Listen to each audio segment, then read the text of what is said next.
বিএনপির স্থায়ী কমিটির সদস্য এবং সাবেক মন্ত্রী ডক্টর আব্দুল মঈন খান বলেছেন, ২০২৪ সালের যে বিপ্লব হয়েছে তা লুটেরাদের জন্য নয়। এই বিপ্লবের মাধ্যমে কোনো নতুন লুটেরাজ শ্রেণী যেন দেশ দখল করে লুটপাট না করতে পারে তা নিশ্চিত করতে হবে। আমরা যদি অন্যায়, দুর্নীতি এবং চাঁদাবাজিতে জড়াই তবে শহীদদের রক্ত বৃথা যাবে, মন্তব্য করেছেন তিনি। বিস্তারিত দেখুন মাকসুদুল হোসেন তুষারের প্রতিবেদনে। শনিবার দুপুরে নারায়ণগঞ্জের রূপগঞ্জ উপজেলার মোড়াপাড়া বিশ্ববিদ্যালয়ের অডিটোরিয়ামে বিএনপির সাবেক স্বরাষ্ট্রমন্ত্রী আব্দুল মতিন চৌধুরীর ১৩তম মৃত্যুবার্ষিকী উপলক্ষে স্মরণ সভায় প্রধান অতিথির বক্তব্য দেন ডক্টর মঈন খান।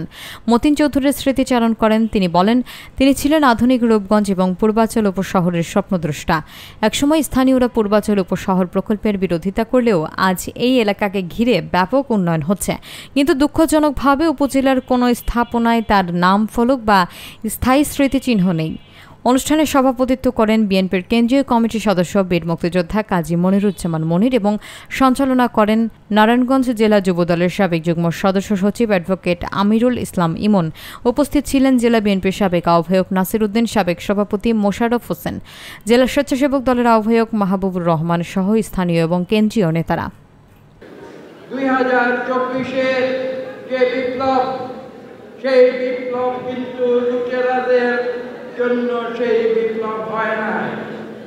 সেই বিপ্লবের ফলশ্রুতিতে বাংলাদেশে পুনরায় একটি লুটেরা শ্রেণী তারা এই দেশকে আবার দখল করে এই দেশকে লুটে পুটে খাবে, সেটা হতে পারে না।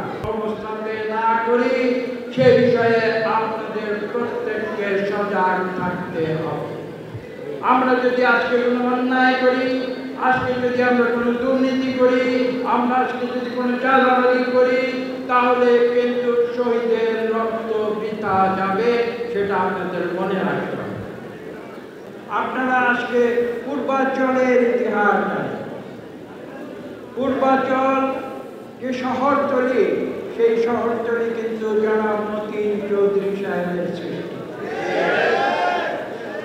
এবং আপনাদের উল্লেখ করে আমি বলতে চাই যে সেই সময়ে এই পূর্বাঞ্চলবাসী মতিন চৌধুরীর যে উন্নত যে পরিকল্পনা, আমি তখন পরিকল্পনা মন্ত্রীর দায়িত্বে ছিলাম, সেই উন্নত পরিকল্পনা, সেই পরিকল্পনা কিন্তু তখন পূর্বাঞ্চলের মানুষ উপলব্ধি করে নাই। আজকে সেই পূর্বাঞ্চল একটি ঢাকা রাজধানীর একটি অত্যন্ত উন্নত একটি শহরতলিতে পরিণত হতে যাচ্ছে।